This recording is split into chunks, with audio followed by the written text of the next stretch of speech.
Hello and welcome to the Today's Homeowner Weekly Podcast. We're here to help you with the challenges we all face as homeowners. I'm Danny Lifford. And I'm Joe Truini. And each week, Danny and I are here on the podcast to answer any and all home improvement questions. And we want to hear from you. Send us your questions or comments at todayshomeowner.com/podcast. Okay, Danny, let's get started. Today's Homeowner Podcast is brought to you by the Home Depot. How doers get more done.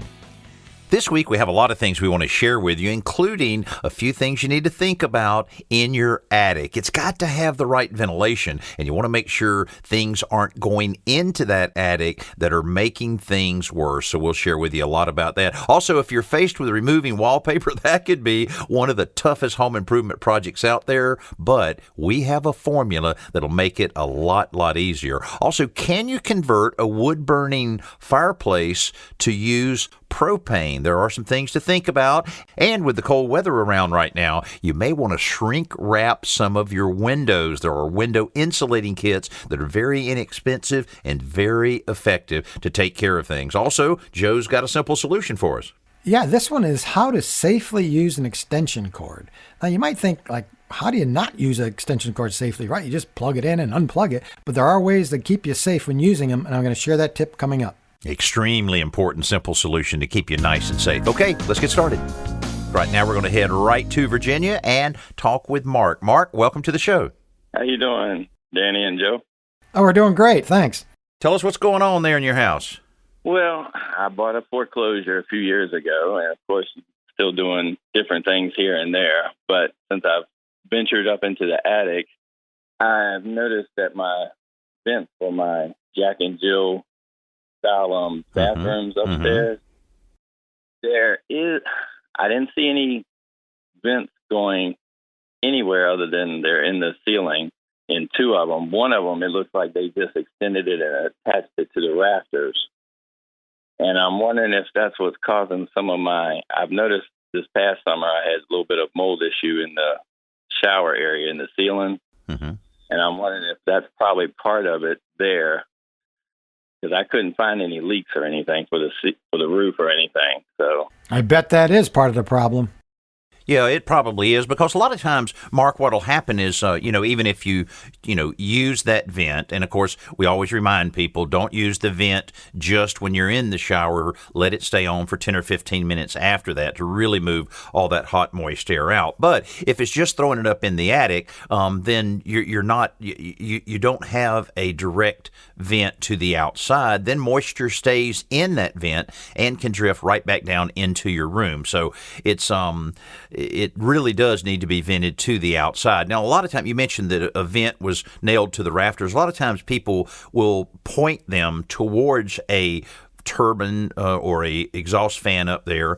That's better than nothing, but it's not as good as properly moving it all the way to the outside. Some people worry about, cutting through the roof, but if you're intimidated by that, just let a roofer drop by and have the piping ready to go, and he can set the vent, and then you can put the pipe right up in it. So I would definitely try to get that exhausted all the way to the outside.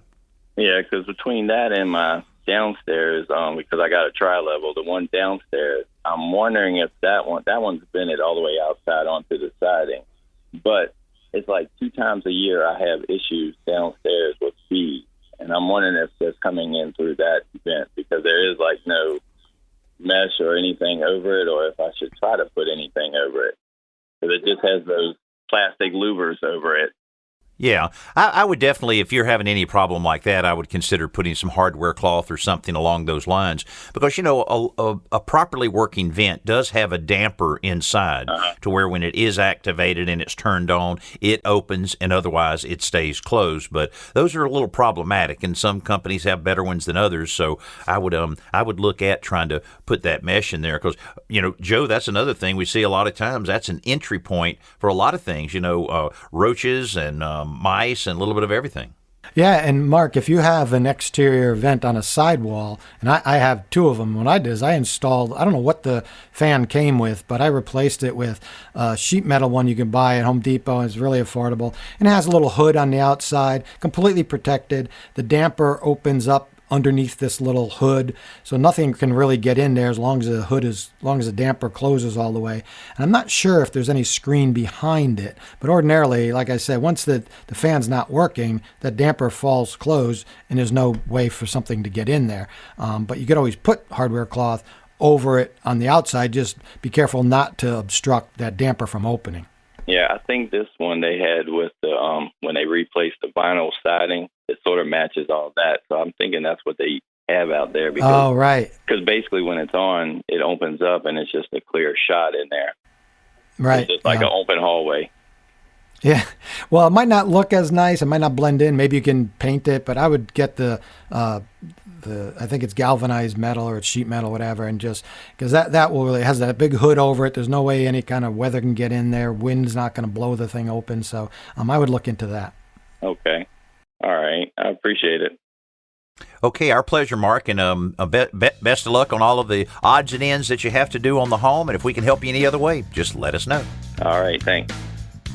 One thing we do a lot here on the show is answer emails. You can send us one anytime at todayshomeowner.com/ask. Here's another one from Candy in North Carolina. I installed a garage door opener to serve as a dumbwaiter, but I can't figure out how to make and attach the box that carries the stuff up and down. I've studied the video that you have out, but can't quite figure out how you create the little basket. Now, she should have just bought your house when it was for sale. Right, I already had it installed. Yeah. This was something that I built 20 years ago or so, where I wanted a dumbwaiter in my home, and the home I built back 29 years ago, and I kind of created a shaft for it. But then I found out the dumbwaiter for that would be like $4,500. But I stumbled across a little article about taking a garage door motor, turning it vertically, building a little basket on it, and I used that thing for over 20 years, thousands of times of bringing trash down from the kitchen and putting groceries right up there. A wonderful, wonderful thing at a fraction of that cost. But to answer your question, Candy, it basically is just building a box, and then you just have a little bracket on the back of it that attaches to the guide that runs that garage door up and down, and that attaches it there. Then I just took a couple pieces of strapping and supported it on the bottom, and it probably had a capacity of about 80, 90 pounds, something like that. But it's just one of those things you kind of have to do a little rigging depending on your particular garage door motor, but I guarantee you get it, tweak it a little bit, and you'll use it all the time. We'll go right to the hotline now. We have Mark from Michigan on. Hello, my name is Mark Miller, and I listen to Danny's radio show just about every weekend here in Lansing, Michigan. My question is about the wallpaper removal recipe, and how long do you leave the solution on the wall after you wrap it with the painter's plastic to keep it so it doesn't evaporate? Just wondering how much you keep it on the wall, how long before you start scraping. I have a kitchen and dining room right now where I'm trying to remove 2 layers of wallpaper that are probably over 50, 60 years old. Oh boy, have you ever removed wallpaper when it had multi-layers like that? If you have, then get ready. We can tell you how to do it a lot easier. And what Mark's talking about is a formula that we shared with everybody, that a friend of ours, Brian Santos, had shared with us, and we immediately used it on one of our television shows. And man, it worked so well, because you can sit there and spend all day scraping away on one wall, or you can do this. So here's I'll tell you the formula, and this is available at todayshomeowner.com. You just put in wallpaper remover formula, and it'll pop right up and give you step by step. But basically, you get a good clean 5-gallon bucket and put 3 gallons of hot water in it, and the hotter the better. Then you've probably heard of Diff wallpaper remover concentrate. Well, get 22-ounce bottle of that, pour it in there, not very expensive. Then something that you might not think about, a 1/4 cup of liquid fabric softener. Now, that really helps it to kind of cling to the wallpaper. And then you want to, of course, we're going to tell you to throw in a cup of white vinegar, right, Joe? That's right. You got a few gallons around the house. You might as well use it. So 1 cup of white vinegar and 2 tablespoons of baking soda. Again, this formula is waiting on you right now at today's homeowner.com, and you can put in wallpaper remover formula. So you put all of this together, you mix it up, then you take a little paper tiger is what they call it, that's just provides hundreds and hundreds of holes in the surface of your wallpaper. That way that when you put the formula on, it will soak in. Then you can put this in a pump-up sprayer and just spray it right on, or you can take a big sponge and just saturate the wall. You can't put too much on there. You really want it to saturate. A lot of times I've found that you can spray the wall and then come back and spray it again after it starts softening up a little bit. It'll absorb even more. And then as soon as you do that, then take the lightweight painter's plastic that's real thin and stick it to the wall. You won't have to do any taping or anything because it's moist. It'll hold it on there, and then you're basically encapsulating this formula, and it starts going to work behind the wallpaper, starting to get the glue to turn loose. So I know we did this recently at Chelsea's house on a show that we did, and again, it worked great, and we had the opportunity that we were actually able to leave it on overnight, and that's what Mark's asking, how long you leave it on. It really depends, Mark, on how tough the paper is. If you can leave it on overnight, it's certainly better. And you can just lay that plastic right on it, and it just really softens it up. Now, if you got the vinyl paper, that's when you really have to use that paper tiger. Yeah, because the vinyl paper, it will block any moisture from going through because it's basically plastic. If it's old paper wallpaper, like actual paper, and most of the glue is a little brittle, this might work much quicker. But you're right, it depends on how much wallpaper's on there, how much glue they put on, how old it is, what the wallpaper. But I would say, like in most cases, even after an hour or two, you can start scraping it off, and then you can at least see. I wouldn't peel off all the plastic. I'd peel off, just maybe a small section of plastic, try scraping. If it starts to come off, fine. If it still has some resistance, just cover it up. You can always peel off all the plastic and spray it again, too. You can't put too much of this stripper on the wall. And when you are peeling away that paper, it's like peeling away a history book. You're looking at what someone, maybe even 40 or 50 years ago had on the wall, and you probably have the same reaction that you do when you're looking at old pictures of yourself. Like, what was I thinking? Those bell bottoms just don't look that good. And those, what do you call those sideburns? Didn't you have some sideburns one time? Mutton chops. Yeah. No, I never.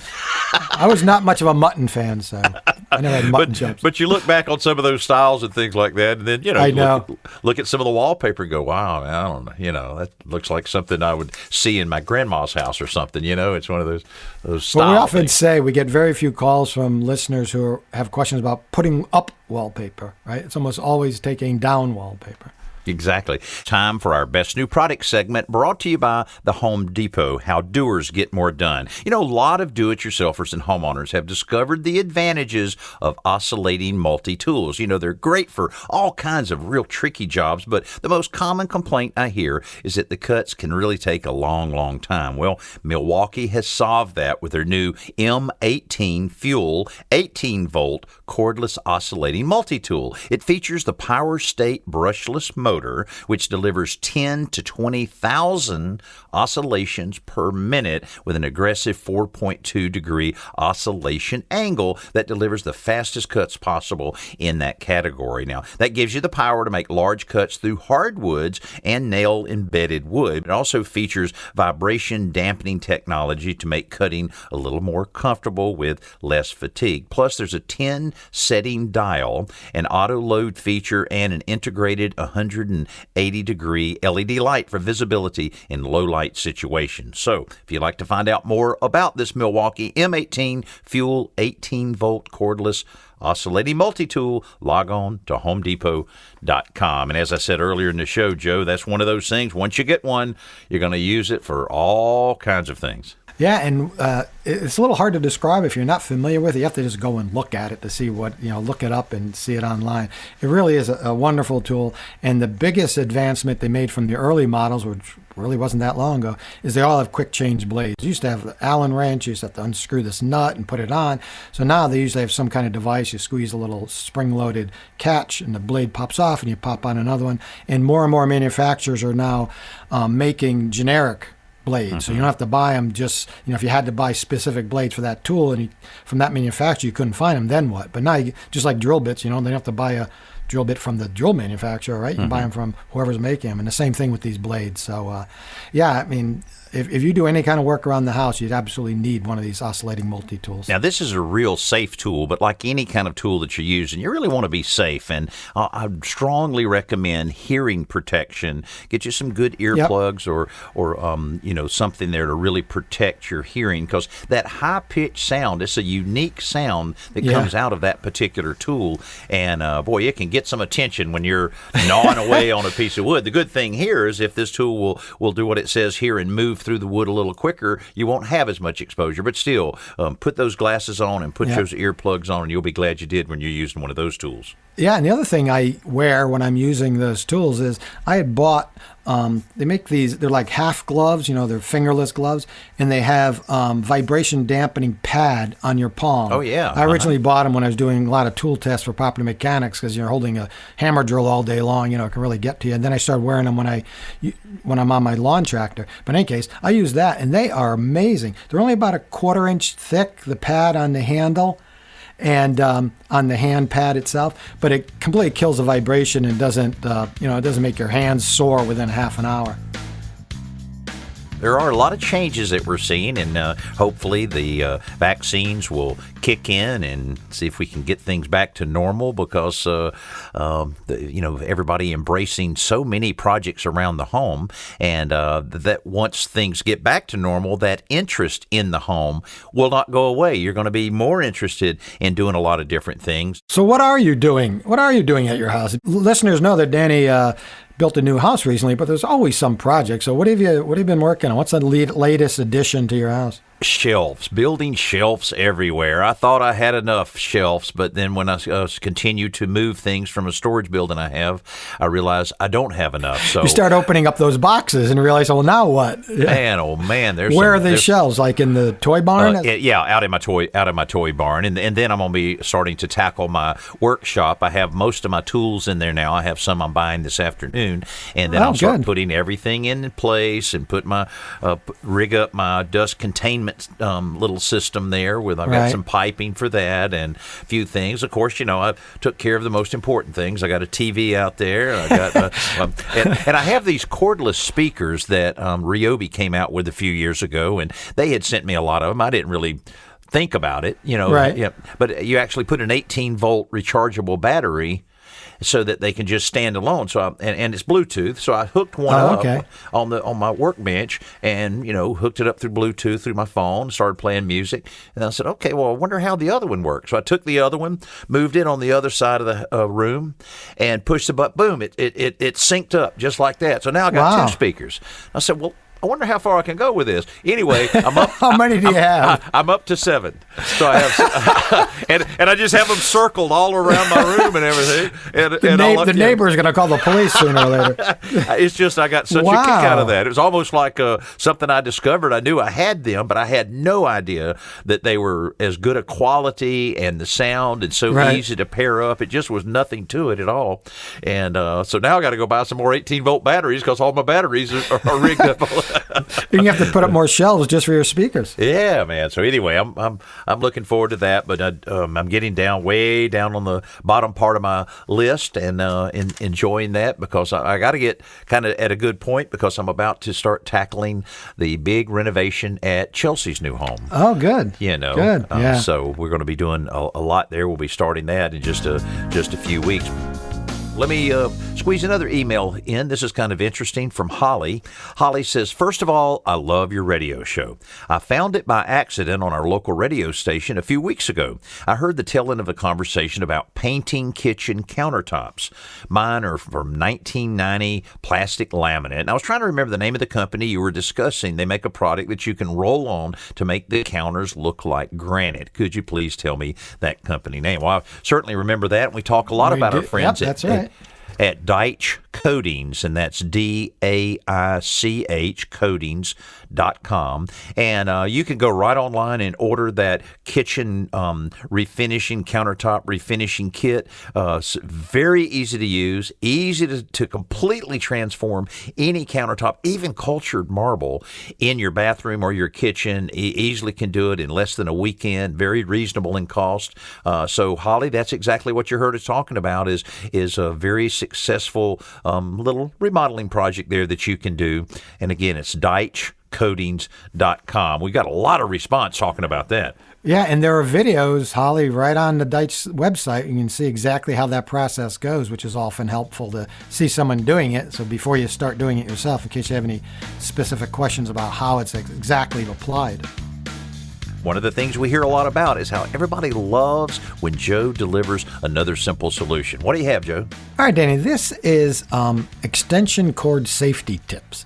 And I thought of introducing this as a simple solution when I saw a friend of mine winding up an extension cord over the holidays.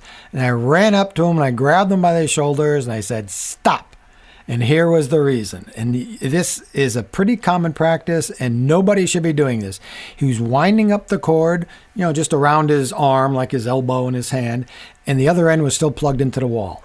And the reason you do not do that is if there's any break in the insulation in that cord, if there's any fraying, people have been electrocuted.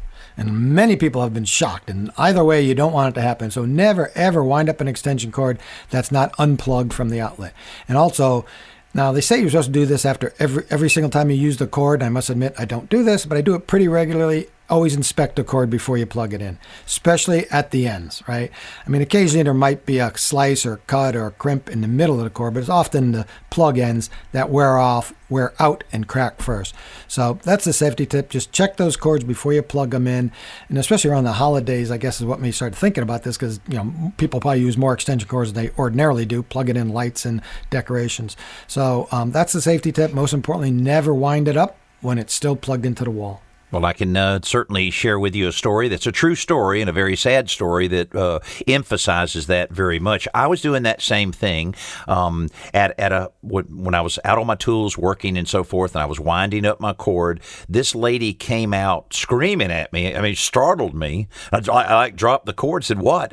And she came over somewhat emotional and said that many years ago when she was young, her brother was working on a car and had the old car lights, have the old light there that you hung there. The trouble lights. Right. Trouble light, yeah, and it was starting to rain. And so he grabbed that and he put it around his arm just like you're talking about. And the ground was a little moist there, and he came right across a frayed area on it. And unfortunately, it electrocuted him.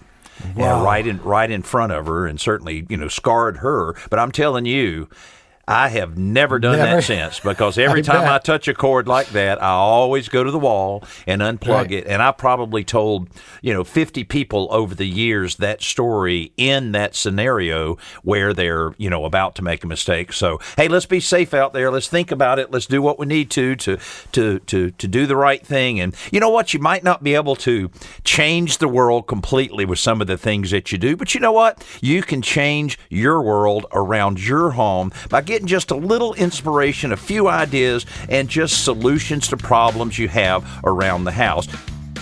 Now it's time for our podcast question of the week. This one comes from Rhonda, and she asked, woodwork doors and cabinets have varnish flaking off of them and spots that are just worn down more than the rest. Now, do I have to strip everything off, sand, and start all over on the staining and varnishing again? Please tell me there's an easier process. Oh, boy.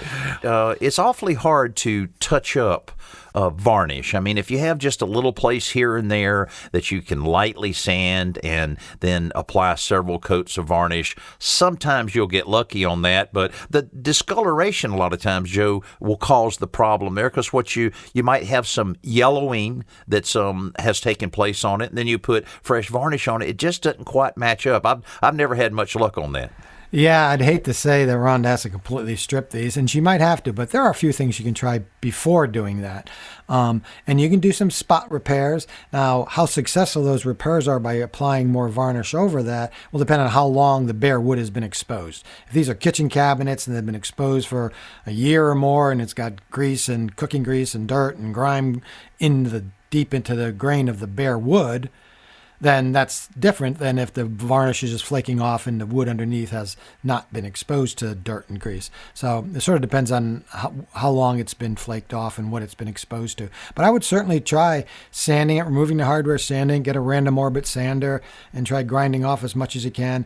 If these cabinets are stained, you have to be careful not to remove the stain, of course, because then you have to restain it as well. So I would do as little repair as possible, apply some varnish, and just do one spot on one door and see what it looks like. If you're happy with it, great. Then I would do it the rest of the way. But, I think Rhonda may end up refinishing all of these surfaces. Right. Certainly worth a try before you have to go back and strip everything off. And if you do have to strip it off, we have a lot of great information at todayshomeowner.com that'll help you kind of make it a little bit easier than having to, go at it without any information at all. We've got some great information on some chemical strippers that might make that a little bit easier. Rhonda sent us her email by going to todayshomeowner.com/podcast, and I would encourage you, if you have any questions whatsoever, send them in and we'll get to as many as we possibly can. We certainly appreciate you being with Joe and I each week here on the Today's Homeowner Podcast. We'll see you soon.